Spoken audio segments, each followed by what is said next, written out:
شہ کے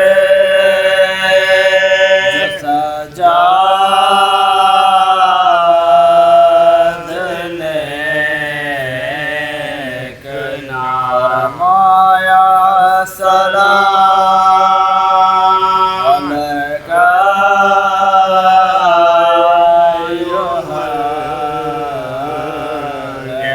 شہ نے دیا جوان سلام اور یہ اسرار علم غیب مبارک تمہیں اسرار علم غیب مبارک تمہیں تم ہو امام وقت یتیموں کے پاس ہم سر کٹانے جاتے ہیں تم گھر سنبھالنا آئے قریب شہ کے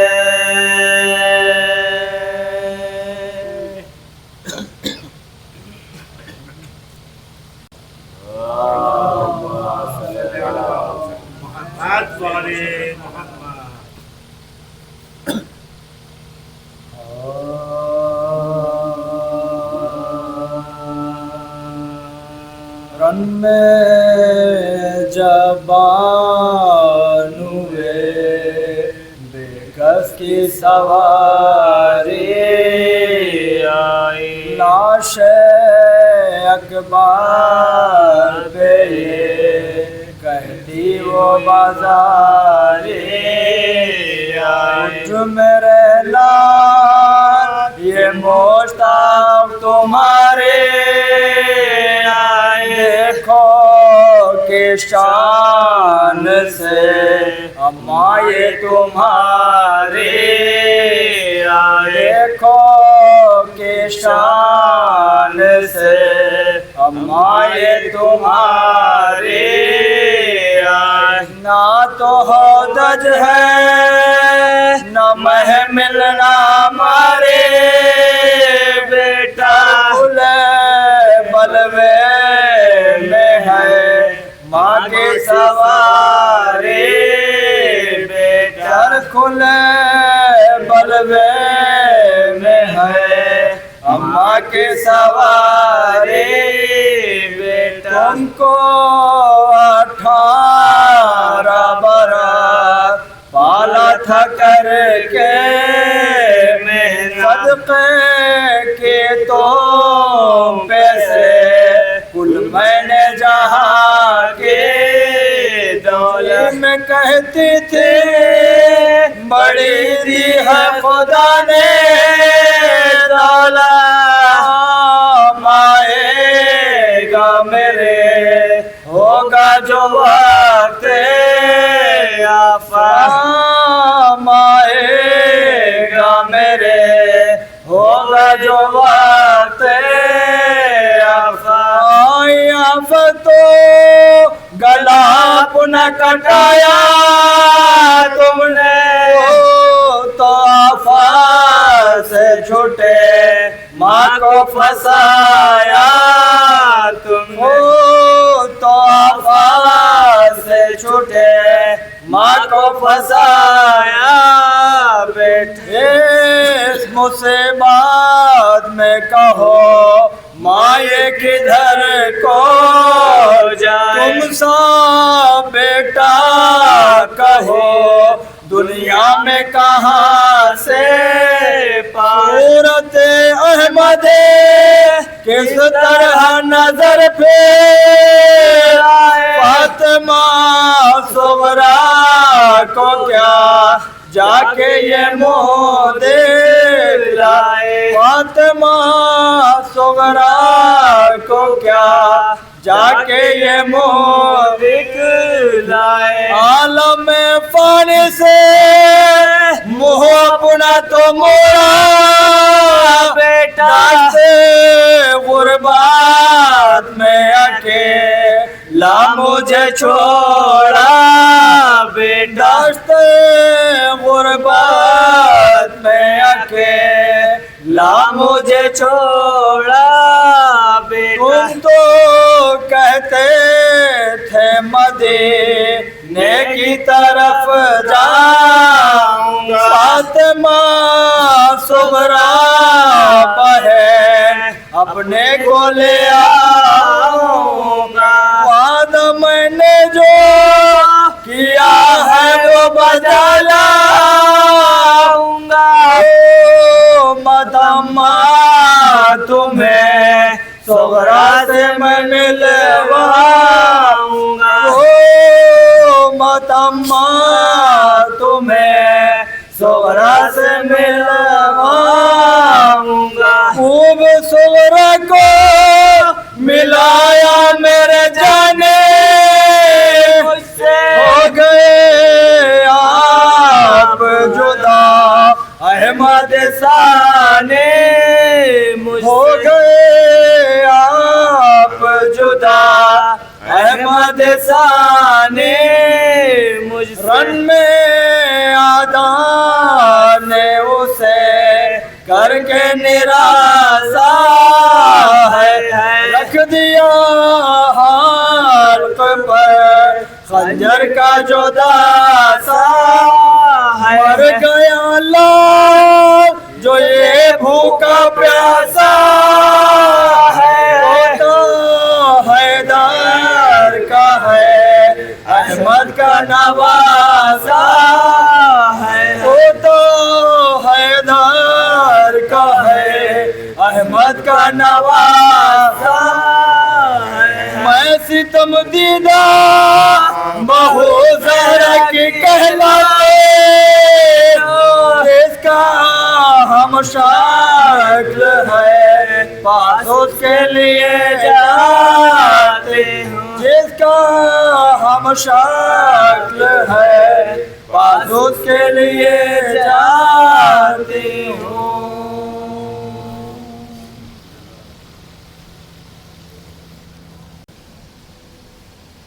میرے خدا نے جتنے بھی عالم بنائے ہیں میرے خدا نے جتنے بھی عالم بنائے ہیں سب نے غم حسین کے موسم بنائے ہیں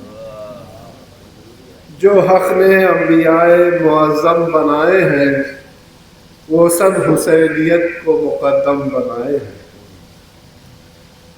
جو صرف ایک لمحے میں صدیاں سمیٹ لے جو صرف ایک لمحے میں صدیاں سمیٹ لے ایسے بشر خدا نے بہت کم بنائے ہیں اور پر نور اس قدر ہے چراغ غم حسین پر نور اس قدر ہے چراغ غم حسین سورج کی روشنی کو بھی مدھم بنائے ہیں اور کیوں ہے بہشت ماتم سرور سے دور دور کیوں آپ زندگی کو جہنم بنائے ہیں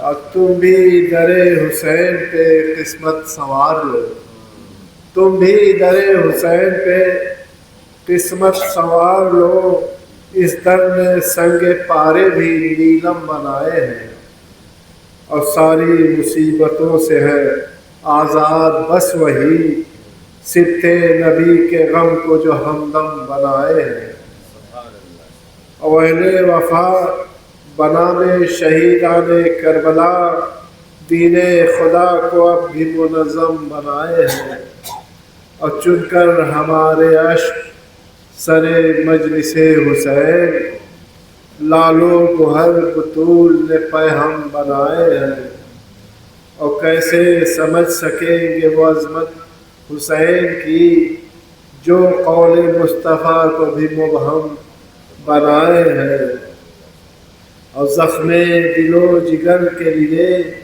بنت مصطفیٰ اشک غم حسین کو مرہم بنائے ہیں ایک نعرہ صلوات اور چنگاریوں کو اشکوں میں تبدیل کر دیا شعلے غم حسین نے شبنم بنائے ہیں اور سب دیتے ہیں علم کو سلامی مسد ادب انسانیت نے جتنے بھی پرچم بنائے ہیں، اور پھر کیوں نہ وہ الٹ کے صفے فوج شام کی بچے علی کے شیر نے زیغم بنائے ہیں، اور لبیک کہہ کے پرچم غازی کی چھاؤں میں، لبیک کہہ کے پرچم غازی کی چھاؤں میں اہل عذاب نجات کو محکم بنائے ہیں، اور چشم غم حسین کے آنکھوں سے ہے رواں، چشم غم حسین کے آنکھوں سے ہے رواں، دل نے لہو سے کوثر و زمزم بنائے ہیں، اور شیدا زہے نصیب یہ اشک غم حسین صحرائے زندگی کو بھی پرنم بنائے ہیں، صحرائے زندگی کو بھی پرنم بنائے ہیں۔ نعرہ صلوات۔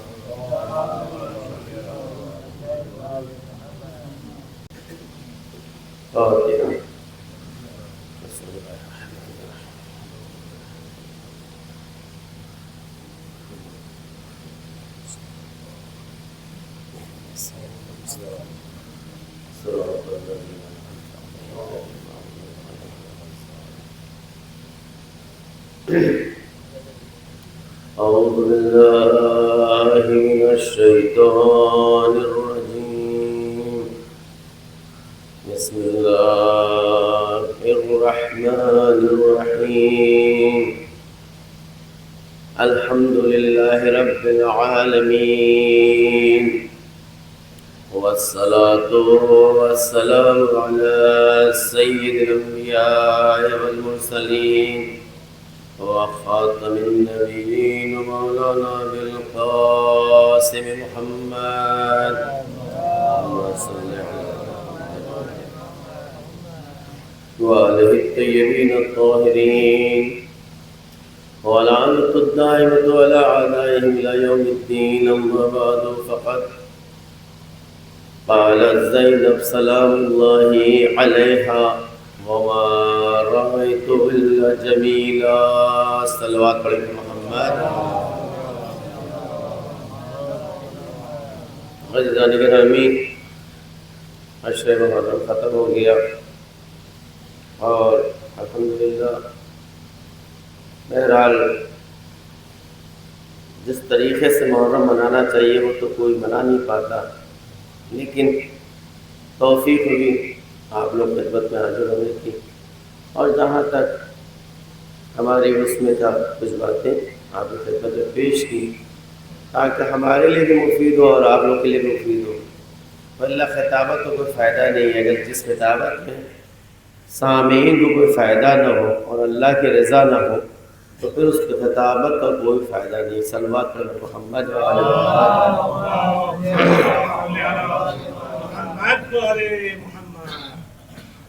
عزیزان گرامی، دین اسلام ایک جامع دین ہے. ایسا دین ہے کہ جس میں جو چیز اہمیت کی حامل ہے، جس سے انسانیت کو تشخص ملتا ہے، یعنی برتری ملتی ہے، انسان اکرم بنتا ہے، مکرم بنتا ہے، باعزت بنتا ہے، وہ صرف اور صرف تقوی الہی. اس کے علاوہ کچھ بھی نہیں. سب خام خیالیاں ہیں. اگر کوئی چیز تقوی الہی میں مددگار ہو رہی ہے تو چونکہ تقوی الہی میں مددگار بن رہی ہے اس لیے اس کا تذکرہ کرنا ضروری ہے. کبھی باتوں کو صحیح سے سمجھنا چاہیے، چونکہ ہوتا کیا ہے کہ جب ایک بات پیشی آتی مکمل پیش نہ ہو تو ایک مطلب ایک لوگوں تک پہنچا، دوسرا نہیں پہنچا. تو عزیزوں، قوم و قبیلہ، حسب نسب، یہ اس وقت تک فائدہ دیتا ہے جب انسان کے تقوی میں اضافہ ہوتا ہے. لیکن اگر یہ حسب نسب یہ سب باتیں اگر یہ غرور و تکبر کا سبب بن رہی ہیں تو سمجھ لیجئے کہ ہم جس کے ماننے والے ہیں اس کی فکر سے ہمارا فاصلہ ہوتا جا رہا ہے. بہرحال اس موضوع میں زیادہ نہیں بولنا، یہ خود ایک الگ موضوع ہے، بہت عظیم موضوع ہے. اس پہ بارہا یعنی مفصل تقریر ہونا چاہیے. بہرحال اسلام میں جو چیز ہے انا اکرمکم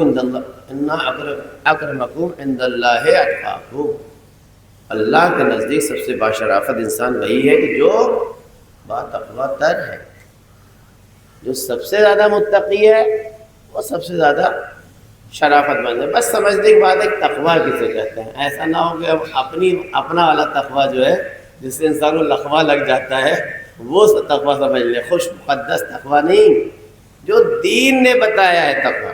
بہرحال دین اسلام نے جو چیز اہمیت حامل ہے وہ تقویٰ ہے، شرافت ہے، انسانیت ہے، یہی سب چیزیں جو قرآن نے بیان کی ہیں، انسانی فضائل، یہ اہمیت حامل ہے۔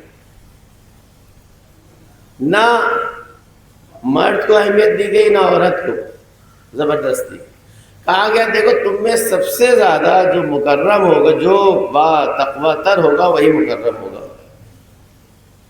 یہ دوسرے مذاہب ہیں کہ جو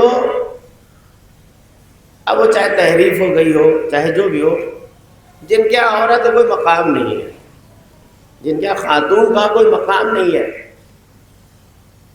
لیکن دین اسلام میں ایسا کچھ نہیں ہے۔ کہا گیا ہے کہ دیکھو ہم نے آدم اور حوا سے نسل انسانی کو بڑھایا، اور ایسا نہیں کہ آدم بعنوان آدمی مرد حوا پر فضیلت رکھتے تھے، ایسا کچھ نہیں ہے۔ دین اسلام میں عورت کا بھی وہی مقام ہے کہ جو مرد کا ہے، صرف فرق کیا ہے تقوی کا۔ اب یہ نظریہ ہے، چاہے وہ مسیحیت ہو چاہے ہندوازم ہو، ان کیا اب ٹھیک ہے اب سب تطہیر کر رہے ہیں، پاک کر رہے ہیں، وہ الگ بات ہے، اپنے اپنے کردار کو اپنی اپنی تاریخ کو صحیح کر رہے ہیں، لیکن جو تعلیمات ہے چاہے وہ یہودیت کی چاہے عیسائیت کی، اس میں عورت جو ہے اس کو کوئی مقام مرتبہ حاصل نہیں ہے۔ بہت آپ کے لیے تعجب خیز بات ہوگی کہ جس عیسائیت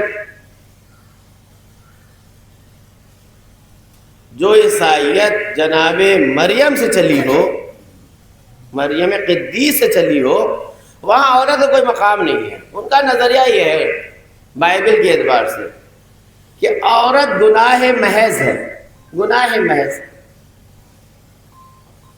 تحریف جو بائبل میں تحریف انہوں نے کر دی، کیوں؟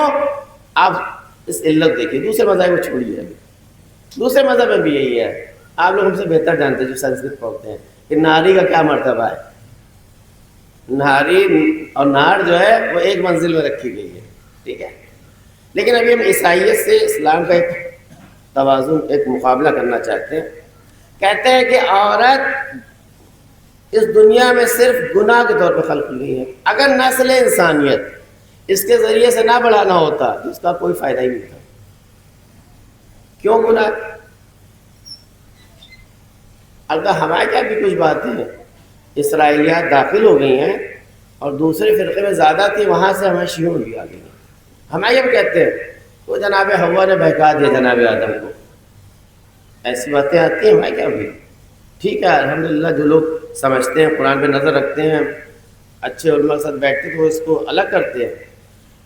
وہ کہتے ہیں کہ اگر کہتے ہیں کہ اس دنیا میں جتنے بھی رنج والا میں کس کی بنا پر ہے، کیوں ایسا ہے کہ انسان مصیبت میں ہے، انسان کی رفتاری میں، اگر یہ حوا نہ ہوتی تو آدم زمینی پر نہ آتے۔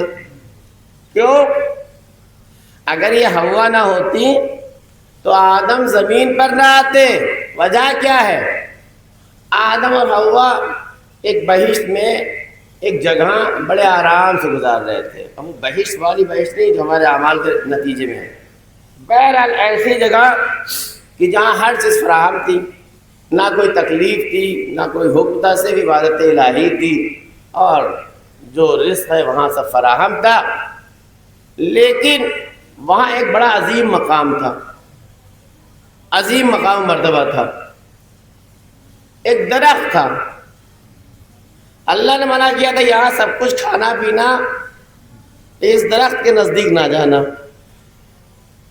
یہ تعبیرات ہیں، یہ آسمانی کتابوں کی تعبیرات، اللہ درخت سے معرفت سے کیا تعلق ہے؟ ایک درخت معرفت تھا، نورانی درخت تھا، یوں سمجھ لیجیے۔ کہا کہ وہاں نہ جانا اور ہر جگہ جانا، جو دل چاہے کھانا پینا اب وہاں کے کھانے پینے جیسے بھی ہو ہمیں کیا معلوم، معصوم اگر بتائے گا تو سمجھ میں آئے گا۔ تو کہنے لگے یہ حوا تھی کہ جنہوں نے آدم کو بہکا دیا کہ نہیں چلے اس درخت کا، اس کے درخت کے پھل کو کھائیں۔ اب انہوں نے ان کے دل میں وسوسہ پیدا کر دیا، ان کو اس درخت سے کھانے کی طرف ترغیب دلائی۔ شیطان جناب حوا کے ذریعے سے اس نے آدم کے دل میں وسوسہ پیدا کیا۔ مطلب یہ سب باتیں ہمارے کیا بھی آتی ہیں، ٹھیک ہے، یہ سب ہمارے کیا نہیں ہے۔ یہ عیسائیت کا نظریہ سنیے، یہ عیسائیت کا نظریہ ہے۔ عورت شر مطلق ہے، گناہ ہے۔ اب چونکہ اگر حوا شیطان حوا کو نہ بہکاتا اور یہ نہ بہکتی تو جناب آدم بھی نہ بہکتے، جناب آدم بھی گمراہ نہ ہوتے۔ تو جو چیز گمراہی کا ڈائریکٹ شیطان جناب آدم کو بہکا نہیں پا رہا تھا، تو جو گمراہی کا سبب بنی وہ کون ہے؟ جناب حوا کی ذات ہے۔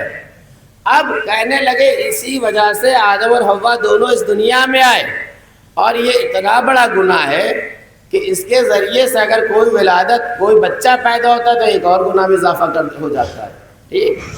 اور اگر یہ مر جاتی ہے تو اپنا گناہ اپنے ساتھ لے کر کے چلی جاتی ہے۔ یہ بائبل کی تحریف ہوئی، اس کا یہ نظریہ میں آپ سامنے پیش کر رہا ہوں بائبل کا۔ اب اسلام کی نگاہ آئیے، اسلام میں کیا ہے؟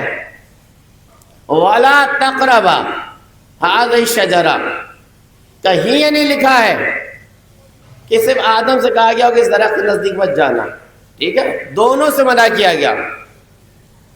فَأَزَلَّهُمَا الشَّيْطَانُ، شیطان نے ازلہما، جو عربی سمجھتے ہیں ہما کا مطلب دو ہوتا ہے، شیطان نے ان دونوں کو پھسلایا، گمراہ نہیں کیا۔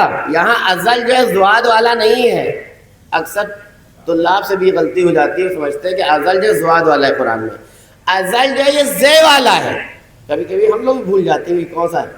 ازل زے والا ہے، زے معنی ہوتا ہے جیسے آدمی جا رہا ہو، ایک قائل ہے، پیر پھسل گیا ہو، خود سے گمراہی کی طرف نہیں گئے بلکہ آدم اور حوا کیا ہے، شیطان ان کو پھسلایا۔ اللہ تو ہمارا عقیدہ یہ نہیں ہے، نبی جو معصوم ہوتا ہے، اور آپ خود قرآن کی جا کر کے ابھی سورہ بقرہ کی آیت نمبر 30 کو آپ دیکھیں، اس میں دیکھیے گا ازل جو ہے زواد سے یا زید سے، یہ نہ جو مولانا نے کہہ دیا وہ سب تسلیم ہے، یہ سب کچھ نہیں۔ جائیے قرآن کو دیکھیے، شیطان نے ان دونوں کو پھسلا دیا، یعنی دھوکہ دے دیا۔ تو اب قرآن میں کہیں یہ نہیں لکھا ہے کہ حوا نے جناب آدم کو گمراہ کر دیا یا ان کو پھسلا دیا، سمجھ رہے ہیں، بہکا دیا۔ تو عزیزوں یہ جو دنیا میں آئے ہیں جناب آدم اور حوا، البتہ یہ خود خدا کا پلان تھا۔ اب یہ جیسے بھی یہاں آنا تھا وہ ایک الگ مرحلہ ہے، وَإِلَّا انسان کیسے کمالات تک پہنچتا۔ تو کہنے کا مطلب یہ ہے کہ دین اسلام میں کہیں بھی جناب حوا کو مورد الزام نہیں قرار دیا گیا ہے، بلکہ کہ دونوں کو شیطان نے پھسلا دیا۔ ایک صلوات پڑھے پر محمد وآلہ۔ اس کے بعد کیا ہے، ان کے یہاں کی جو خاتون ہے، چونکہ نسل انسانی بڑھنا اس کے ذریعے سے شر مطلق ہے، گناہ مطلق ہے، کہہ رہے ہیں ولادت ہو گئی کوئی ثواب نہیں، بلکہ اس نے اور انسانوں کی زحمت بڑھا دی، ٹھیک۔ دوسری کہ مر گئی کوئی بات نہیں، گناہ تھا ختم ہو گیا، اچھا وہ مر گئی۔ اسلام میں آئی ہے، اسلام میں آئی ہے، خدا کہتا ہے کہ اگر کوئی خاتون اس دنیا میں حاملہ ہوتی ہے اور جب بچے کو اس دنیا میں وجود میں لاتی ہے تو اس کے آگے اور پیچھے جتنے گناہ ہوتے ہیں سب معاف کر دیے جاتے ہیں، سب معاف کر دیے جاتے ہیں۔ اور اگر اس جہاد میں جو اس کا جہاد ہے، اگر اس جہاد میں اس دنیا سے چلی جاتی ہے تو اسے شہادت مل جاتی ہے۔ وہ شہادت جو بڑوں کی آرمان ہوتا ہے، بڑی لوگ تمنا کرتے ہیں کہ مجھے شہادت کا درجہ مل جائے، عورت کو بستر پر اسلام شہادت کا درجہ دے دیتا ہے۔ اب ہمیں سمجھنا چاہیے دین اسلام کتنا عظیم دین ہے۔ صلوات پڑھے بر محمد وآلہ۔ اب آپ تاریخ اسلام کو دیکھیے، قرآن پر نظر ڈالیے، جہاں جناب نوح اور لوط کی بیویاں گمراہ تھیں، وہیں جناب نوح اور لوط کی دوسری بیویاں متقی تھیں، ٹھیک ہے، متقی بیویاں تھیں۔ جہاں قرآن نے جناب نوح اور لوط کی گمراہ بیویوں کا تذکرہ کیا، وہیں قرآن میں بافضیلت عورتوں کا تذکرہ کیا گیا ہے، جناب حوا کا تذکرہ کیا گیا ہے، جناب آسیہ کا تذکرہ کیا گیا ہے، جناب مریم کا تذکرہ کیا گیا ہے، جناب فاطمہ الزہرا اور جناب خدیجہ کا تذکرہ کیا گیا ہے۔ صلوات پڑھیں محمد، بہت لمبی فہرست ہے قرآن میں جو بافضیلت عورتوں کا تذکرہ ہو۔ اتنا عورتوں کو مقام و منزلت دی، اتنا مقام و منزلت دی تقوی الہی اختیار کرنے کی بنا پر کہ جناب مریم اس مرتبے پر پہنچ گئی تھیں، اس مرتبے پر پہنچ گئی تھیں، خوب غور سے سنیے گا، کہ وہ بیت المقدس میں جا کر کے عبادت کرتی تھیں، جا کر کے کئی دن عبادت کرتی تھیں خادمہ کے طور پر، اپنے کو وہاں انہوں نے اس مقام پہ ان کو رکھا گیا تھا۔ تو وقت کا نبی جب آیا تو اس نے دیکھا کہ جناب مریم تم معتکفہ تھیں، اعتکاف کی حالت میں تھیں، دیکھا دسترخوان پر بہت سی نعمتیں رکھی ہوئی ہیں، کہا مریم یہ کہاں سے آیا؟ کہا یہ آسمانی غذائیں ہیں۔ وقت کا نبی دیکھ کر کے حیرت بدندہ ہو گیا۔ تو آپ دیکھیں اسلام نے عورت کو کیا مقام دیا ہے، کیا مقام دیا ہے کہ وقت کا نبی زمانے کے قدیسہ کے کمالات اور کمالات دیکھ کر کے، فضائل دیکھ کر کے حیران ہو جاتا ہے۔ لیکن یہیں پر ایک جملہ کہوں گا، یہ مریم تھی کہ اوپر سے سفرہ آسمانی نازل ہوا، تب وقت نبی حیران ہو گیا کہ یہ فضیلتیں کیسے مریم کو ملی۔ لیکن جو فخر مریم ہے یعنی جناب فاطمہ الزہرا سلام اللہ علیہا، ان کی اتنی منزلت اور اتنی فضیلت تھی کہ آسمان سے تو مائدہ قرآنی، آسمان سے تو دسترخوان نازل ہوتا ہی تھا، لیکن یہ ایسے مرتبے پہ فائز تھیں کہ ان کے ہاتھوں سے بنی ہوئی روٹیاں آسمان کی مخلوق آتی تھی، فرشتے آتے تھے اور اس کو آسمان کی طرف لے جاتے تھے۔ صلوات پڑھیں بر محمد و آل محمد۔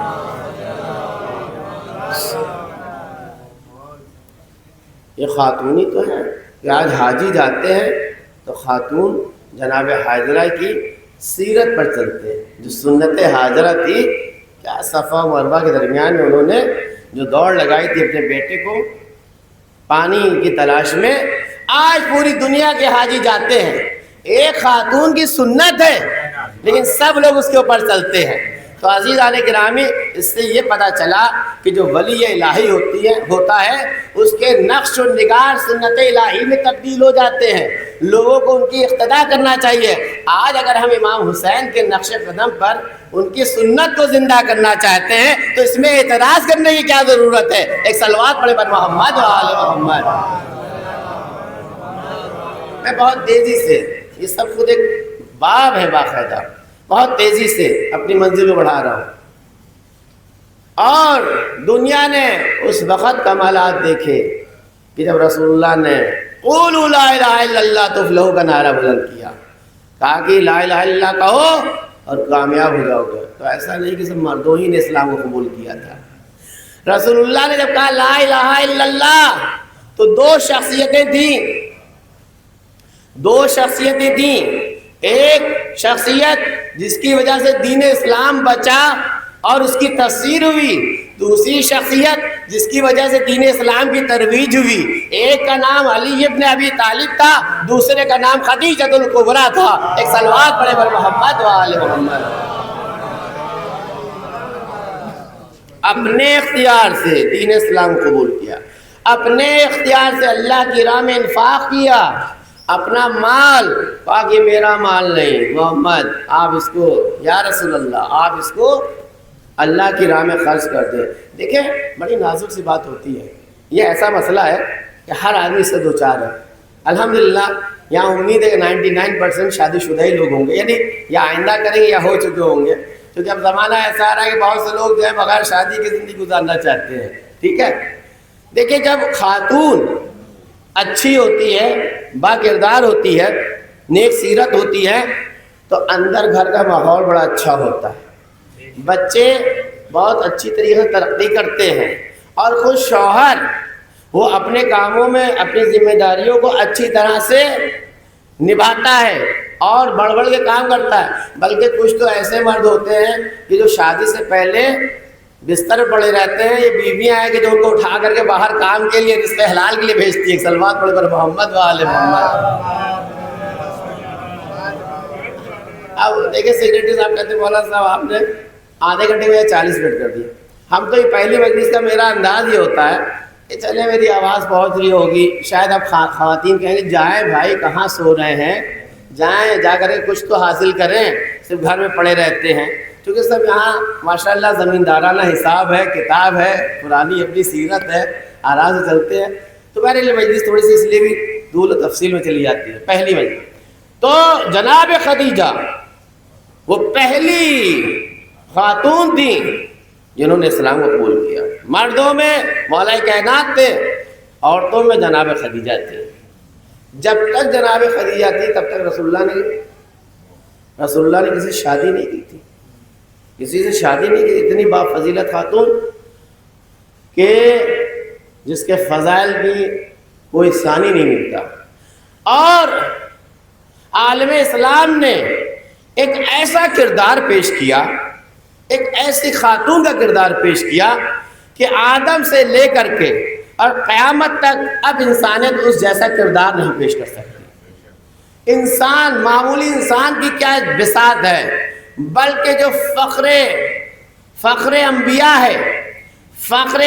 ہے وہ اس کے اوپر فخر کرتا ہوا نظر آتا ہے۔ جب وہ رسول کی خدمت میں آتی ہے تو رسول اٹھ کر کے اس کے احترام میں کہتا ہے تم تو اپنے باپ کی ماں ہو، ام ابیہ کا خطاب دیتا ہے۔ یہ کوئی معمولی شخصیت نہیں جناب فاطمہ الزہرا، بڑے بڑے علماء کا نظریہ ہے۔ یعنی حدیث روایت دیتا ہے کہ جو کہتے ہیں کہ صرف جناب فاطمہ کی فضائل ایسے کہ ان کے برابر کوئی پہنچ نہیں۔ صلی اللہ علیہ وسلم ان کے برابر پورے عالم میں کوئی ان کے برابر نہیں پہنچ سکتا، صرف مولا کائنات اور رسول اسلام کی ذات ہے کہ یا ان کے برابر ہے یا ان سے افضل ہے، وَإِلَّا کوئی بھی ان کے مقام تک نہیں پہنچ سکتا ہے۔ اتنا ایک خاتون نے ترقی کی اس دنیا میں رہ کر کے۔ کتنی سال عمر تھی؟ 1000، 1500، 200 نہیں۔ تاریخ کے اختلاف کے اعتبار سے اگر میں آپ کو بتاؤں تو تاریخ میں جو نقل کیا 18، 19، 23 سال۔ آپ 23 سال لے لیں، تاریخ کے اختلاف کے ساتھ 23 سال لے لیں۔ آپ بتائیں 23 سال کی خاتون اس نے اس طریقے سے زندگی گزاری کہ آج تک دنیا انسانیت کے لیے خصوصاً خواتین کے لیے وہ شخصیت نمونہ عمل بن گئی۔ ایک میں دیکھ رہا تھا ٹیلی ویژن میں بہت سال پہلے، 8-10 سال پہلے، کلپ تو خیر یوٹیوب پہ موجود ہوگی کہ رہبر انقلاب حضرت آیت اللہ خامنئی صاحب یہ یونیورسٹی گئے ہوئے تھے۔ وہاں یونیورسٹی میں لڑکے لڑکیاں بیٹھے تھے، لڑکے ایک طرف لڑکیاں ایک طرف۔ یا ایک گروپ تھا جو ان کی خدمت میں آیا تھا، اور پھر یہ گروپ تھا جو خدمت میں آیا تھا یونیورسٹی کے طلاب۔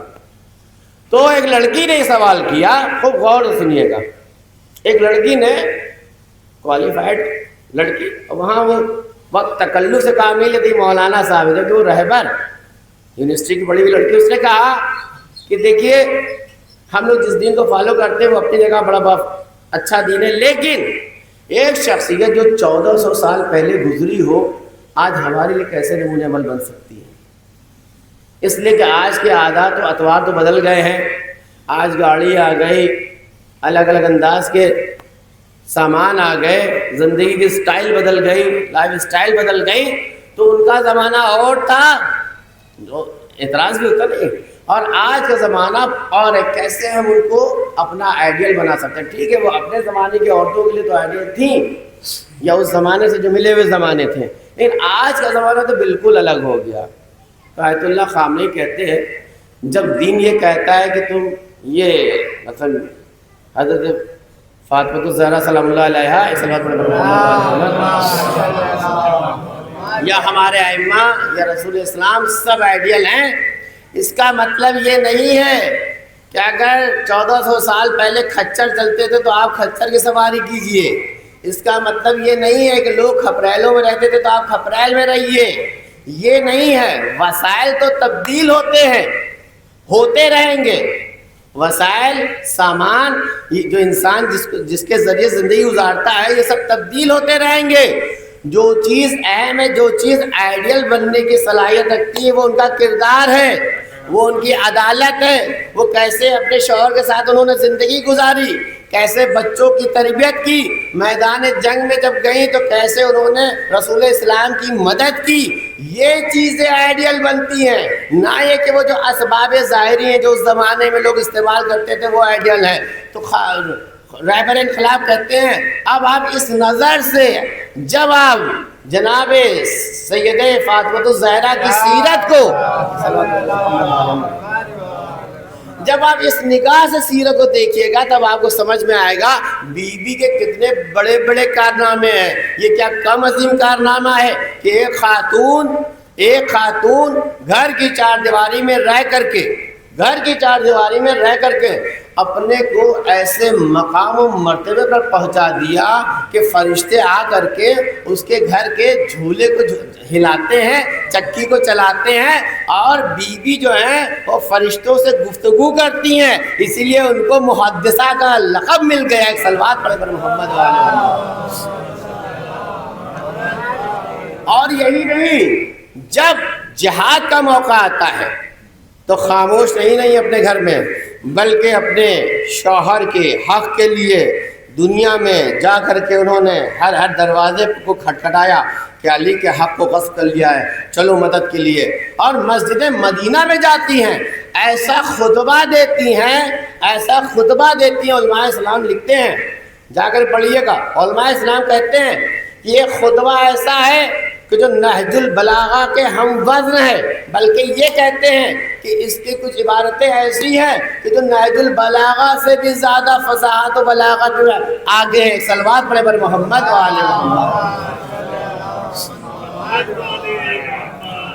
ایک واقعہ آپ کی خدمت میں پیش کرتے ہیں. دیکھیں کتنے فضائل کی منزل پر یہ بی بی فائز تھی, اور کتنی عظمتوں کی حامل تھی, اور کتنے کمالات ان کے پاس تھے, اور کتنا اخلاص ان کی ذات میں تھا جو ہمارے لیے آئیڈیل بننا چاہیے. آپ دیکھیں, اسلام کہتا ہے کہ اللہ کی راہ میں خرچ کرو, اللہ کی راہ میں خرچ کرو, اللہ کی راہ میں صدقہ دو, اللہ کی راہ میں جو کچھ ہے دو. ٹھیک ہے, انفاق کے لیے کتنی زیادہ تاکید ہے. جان دے دو, مال دے دو, بچوں کو قربان کر دو دین کے لیے, لوگوں کو مال دے دو, ان کی ضرورتوں کو پورا کرو. ایک شخص آتا ہے رسول کی خدمت میں, رسول اسلام مسجد مدینہ میں لوگوں کو خطبہ دے رہے تھے, نصیحت کر رہے تھے.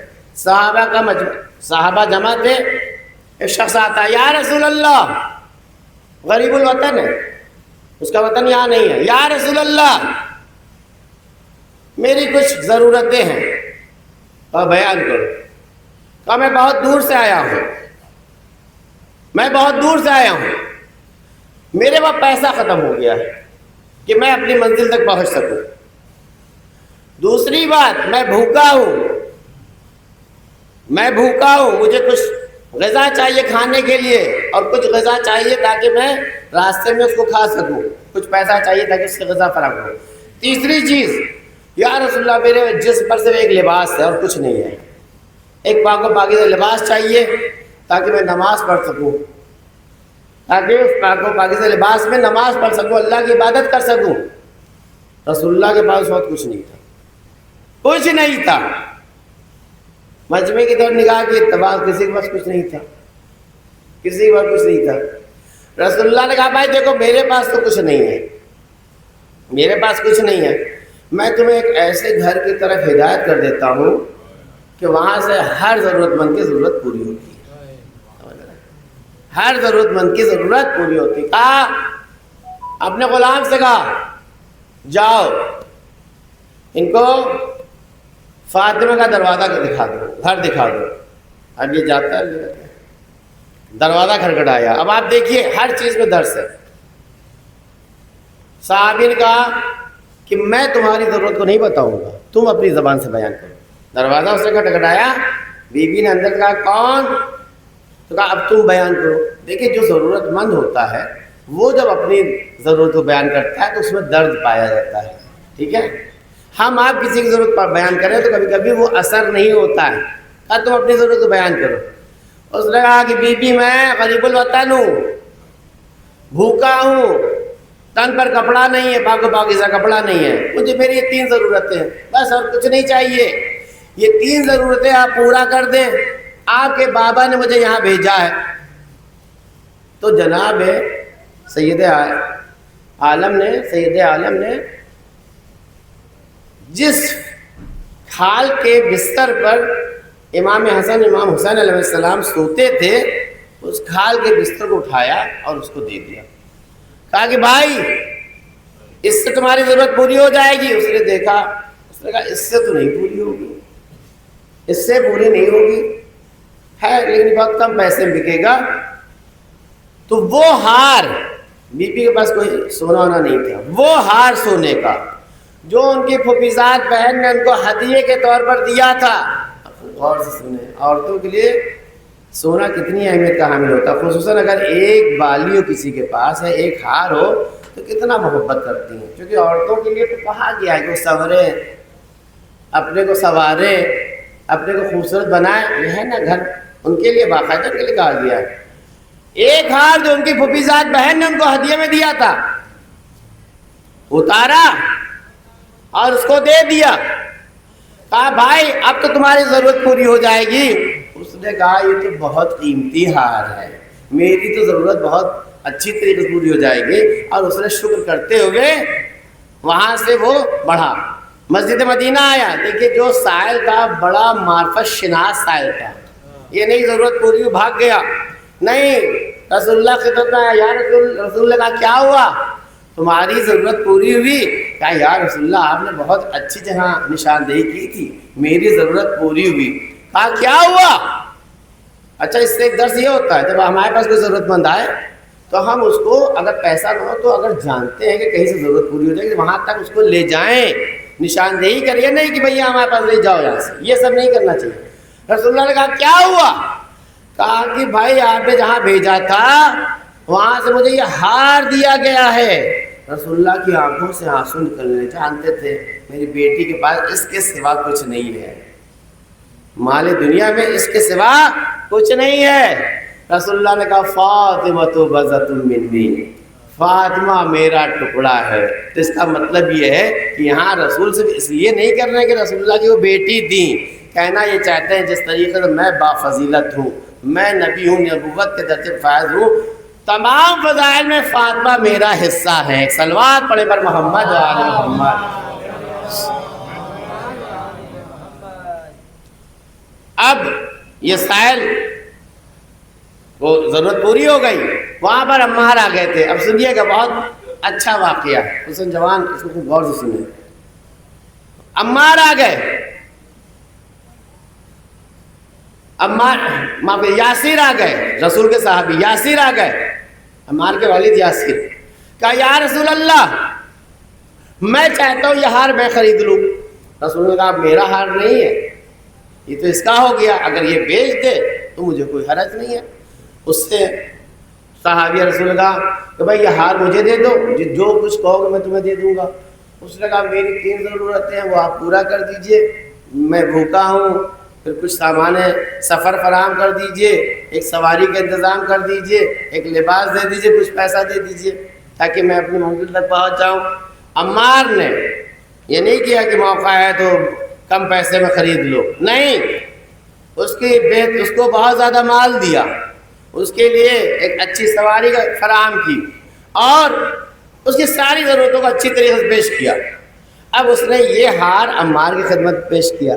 اب سنیے جب کوئی کام خلوص سے ہوتا ہے تو رکتا نہیں ہے، قیامت تک وہ صدقہ جاریہ بن جاتا ہے، اس سے برکتیں نازل ہوتی رہتی ہیں۔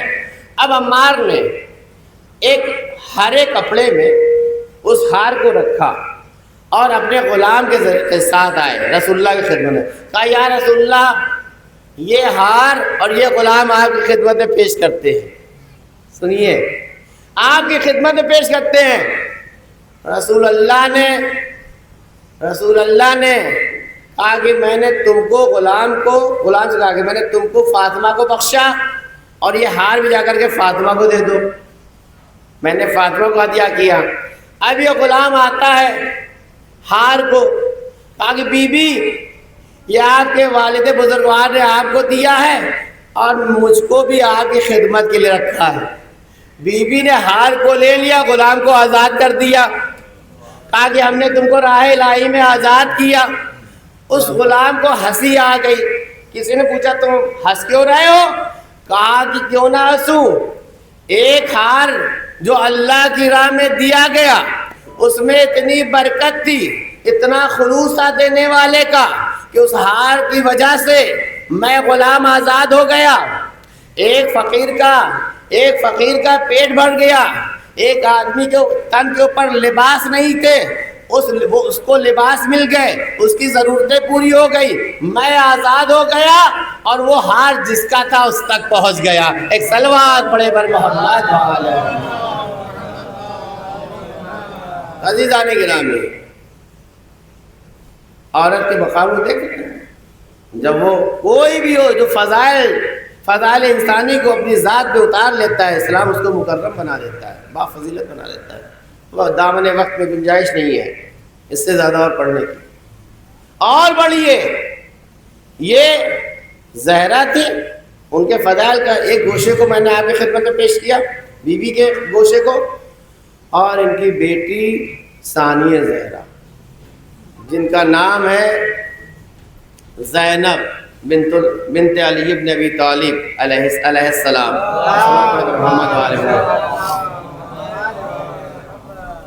بی بی نے اپنی ماں سے فضائل کسب کیے تھے, اپنی ذات کو بی بی کے کردار سے مزین کیا تھا. اور جناب فاطمہ الزہرا نے سلام اللہ علیہا نے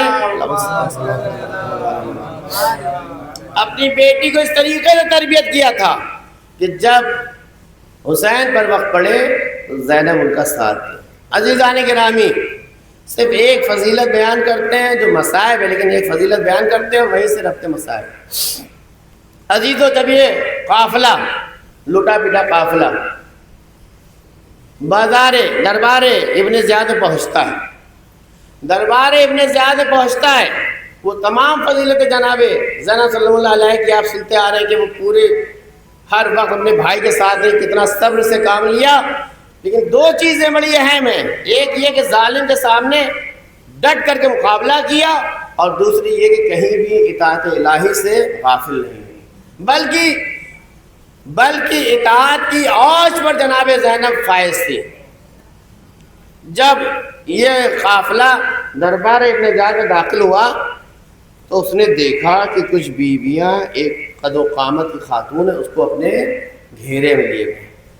سب برہنہ تھے, لیکن وہ اس خاتون کو کچھ خواتین بیویاں اپنے گھیرے میں لیے ہوئے, اور وہ بڑی باوقار خاتون معلوم دیتی ہے. تو یہ کون ہے؟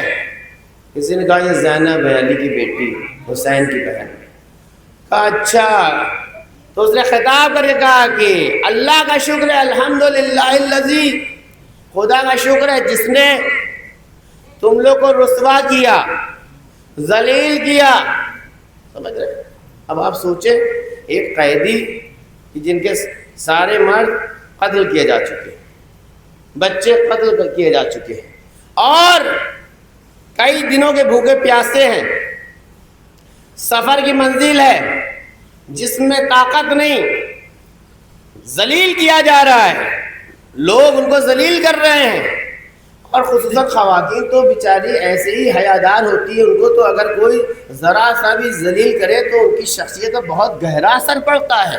اب آپ سوچیں پورا شہر تالیاں پیٹ رہا ہو اور یہ کہا جا رہا ہے یہ تو باغی ہیں, یہ تو لٹیرے ہیں, اور ان کو غلام اور کنیزوں کی طرح شہر میں داخل کیا جائے. اب جب وہ دربار میں آئے تو جو والی ہے اور حاکم وہ یہ کہے کہ خدا کا شکر ہے کہ اللہ نے تم کو ذلیل کیا، رسوا کیا. تو جناب زینب نے کہا کہ ذلت اور رسوائی ہمارا کام نہیں ہے، ہم سے متعلق نہیں ہے. ذلت اور رسوائی دوسروں سے ہے، ہم اس کے حقدار نہیں ہیں. وہی دربار ابن زیاد میں یہ کہہ کر بتایا کہ دیکھو ہم عزت والے لوگ ہیں اور ذلت تم لوگ کا حق ہے، تم لوگ کا کردار ہے، یہ بہت بڑی بات ہے. پھر اس نے کہا، پھر اس نے دوسرے طنز کیے جناب زینب پر، کہا کہ یہ تو بہت زیادہ قافیے والی عورت ہے، یہ تو بہت زیادہ فصاحت و بلاغت سے بولتی ہے. تو جناب زینب نے کہا کہ تم ایک عورت کو قافیے سازی سے کیا مطلب ہے، فصاحت و بلاغت سے کیا مطلب ہے؟ ایک عورت جس کے بھائی قتل کر دیے گئے، جس کے بچے قتل کر دیے گئے، اس کو دربار میں ذلیل کیا جا رہا ہے، وہ تو صرف جواب دے رہی ہے. ایک صلوات پڑھے پر محمد وآل محمد. دوسری فضیلت وہی سے مسائل شام غریبہ، کل میں مسائل پڑھ چکا ہوں. آپ دیکھیں اور یہ اطاعت کیا تھی، اور یہ اطاعت کیا تھی. یقین مانے اگر آدمی کوئی سوچے تو ان عقلی پیمانوں پہ وہ بات اترتی نہیں ہے کہ اتنی مصیبت جھیلنے کے بعد، اتنی مصیبت، ارے آپ دیکھیں کہیں آپ سفر میں جائیں، حادثہ پیش آ جائے، کوئی کسی کا انتقال ہو جائے، کوئی ایکسیڈنٹ ہو جائے، تو آپ دیکھیے اچھے انسان، اچھے لوگ حواس کھو دیتے ہیں. ذہن پر ایسا اگر جوان بیٹا شہید قتل کر دیا جائے یا کوئی اس کو ذلیل کرے، اس کو مارے پیٹے اور وہاں کوئی پرسان حال نہ ہو، اب آپ دیکھیے تو وہاں چاہے عورت ہو یا مرد، اچھے لوگ، ان کا ذہن کام نہیں کرتا ہے، احکام الہی چھوڑ دیتے ہیں. لیکن جناب زینب جو 2 محرم سے 10 محرم تک کربلا میں تھی، 7 محرم سے لے کر کے 10 محرم تک سب لوگ پیاسے تھے، اور صبح عاشورہ سے لے کر کے عصر عاشورہ تک ہر ایک جوان بنی ہاشم کا قتل کیا جا رہا تھا، ایک جوان بنی ہاشم کا قتل کیا جا رہا تھا، ہر موقع پہ صبر کر رہی تھی. اور جب شام غریبہ آتی ہے تو مصائب کی اوج اور مصائب کے پہاڑ توڑ دیے جاتے ہیں. عزیزان گرامی، اب جناب زینب اپنے سامنے دیکھ رہے خیمے جل رہے ہیں، اپنے سامنے دیکھ رہے ہیں کہ چھوٹے بچے کربلا کے جنگل میں فرار اختیار کر رہے ہیں، چھوٹے بچے گھوڑوں کی ٹاپوں کے نیچے کچلے جا رہے ہیں. یہ سارے منظر دیکھ رہی ہیں. میدان کربلا میں شہدائے کربلا کے جسم پڑے ہوئے ہیں، گردنیں الگ ہیں. اب آپ یہ کیفیت کو جب اپنے اوپر دیکھیں، اب جب سناٹا ہوتا ہے، بچے سو جاتے ہیں، فوج اشقیاں اپنے خیموں میں چلی جاتی ہیں. تو عزیزان گرامی، اب آپ بتائیے وہ خاتون جو کم سے کم 24 گھنٹے سے سو نہیں پائی ہے، 24 گھنٹے سے کبھی خیمے میں ہے، کبھی خیمے کے باہر آ رہی ہے. اب اس خاتون کو تو چاہیے تھا کم سے کم زمین کربلا کو بیٹھ جاتی، کچھ آرام کر لیتی. نہیں، جناب زینب نے کہا پروردگارا اس مختصر سے قربانی کو قبول فرما. پتہ چلا کہ جناب زینب بہت عظیم مرتبے پر فائز تھی. اور کیوں نہ ہو عزیزو، آج 11 محرم ہے نا، آج 11 محرم ہے. ارے مصائب ختم نہیں ہوئے ہیں اہل بیت کے، اب تو نئے مصائب شروع ہوئے ہیں. ٹھیک ہے امام حسین کی مصیبتیں ختم ہو گئی، ٹھیک ہے علی اکبر کے اوپر جو مصیبتیں پڑ رہی تھیں وہ اس دنیا سے چلے گئے، ختم ہو گئی. لیکن اہل حرم کی مصیبتیں تو بڑھ گئی. 11 محرم کو مقتل لکھتا ہے کہ اعلان ہو گیا عمر سعد کی طرف سے کہ سارے اپنے فوجیوں کو دفن کیا جائے اور حسین کے گھر والوں کو اسیر بنا کر کے کوفے کی طرف لے کے چلا جائے، شہر کوفے کی طرف. اب آپ دیکھیں جب یہ اعلان ہو جاتا ہے تو عزیزان گرامی اہل حرم جا کر کے شہدائے کربلا کے جنازے سے لپٹ کر رونے لگتے ہیں. ارے کوئی کہتا ہے میرے بیٹے میں تمہیں چھوڑ کر کے جا رہی ہوں، رباب علی اصغر کے جنازے سے جا کے لپٹتی ہے. عزیزان گرامی جناب مقتل لکھتا ہے کہ ساری خواتین کو یہ فوجی کوڑا مار رہے تھے کہ جلدی سے سوار ہو اور یہاں سے ہمیں نکلنا ہے. یہ اہل حرم جناب اپنے جنازوں سے لپٹ کر رو رہے تھے. مقتل لکھتا ہے کہ جناب زینب اپنے بھائی کی لاش سے اس طریقے سے رو رہی تھی کہ اس کو بیان نہیں کیا تھا, پھوٹ پھوٹ کر کے رو رہی تھی. ایک شخص آتا ہے, جناب زینب پر کوڑے مارتا ہے, ارے اٹھو اور جلدی سے سوار ہو. عزیزو جب جناب زینب کربلا میں آئی تھی تو سواری سے جب اترنا تھا تو علی اکبر تھے, عباس تھے. زینب نے سارے اہل حرم کو سواریوں پہ سوار کیا, لیکن اب خود بچ گئی, اب خود بچی. عزیزو جس بی بی کو جناب عباس و جناب علی اکبر سوار کرتے تھے, اب یہ ایسا مرحلہ تھا کہ خود سے بی بی ناقے پہ چڑھ نہیں سکتی تھی. ارے یہ فوج اشقیاء کھڑے تھے, زینب کے اوپر یہ مصائب بہت زیادہ تھے. الا لعنۃ اللہ علی القوم الظالمین فسيعلم الذين ظلموا أي منقلب ينقلبون. خدا بحق محمد و آل محمد بحق اہل بیت الاسلام ہمارے گناہ کبیرہ صغیرہ کو معاف فرما. خدا بحق محمد و آل محمد بحق اہل بیت الاسلام خدایا مومنین کی جان مال عزت و آبرو کی حفاظت فرما. خدایا جو مریض ان کو شفائے کامل عاجل عنایت فرما. خدا بحق محمد و آل محمد امام زمانہ کے ظہور پہ تعجیل فرما اور ہم سب کو ان کے خادموں میں شمار فرما.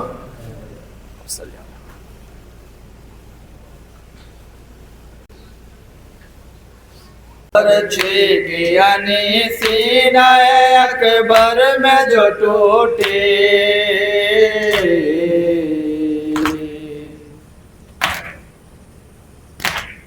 برچے کے یعنی سینہ اکبر میں جو ٹوٹے, نکلی تو کلیجے تھے کئی نو کے سنا میں, چھوڑا تھا مدینہ, چھوڑا تھا مدینہ کہ چلے جائے ہوا میں, چھوڑا تھا مدینہ, چھوڑا تھا مدینہ کہ چلے جائے ہوا میں, چھوڑا تھا مدینہ. کہتی تھی پلاؤ نہ دوا مجھ کو دعا دو,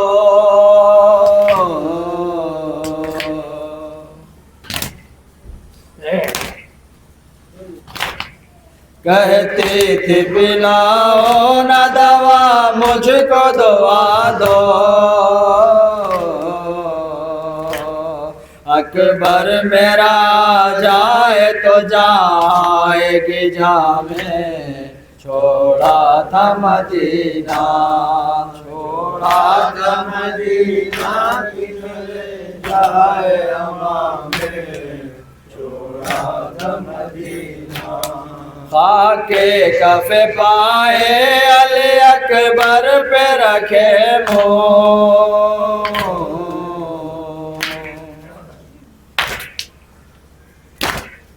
خاک کف پائے علی اکبر پہ رکھے منہ,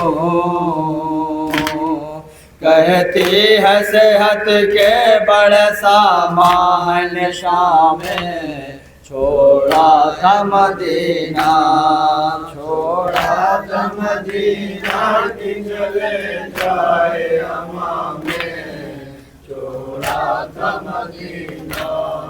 اکبر کی قسم ہو گئے بے ساتھ تہرے,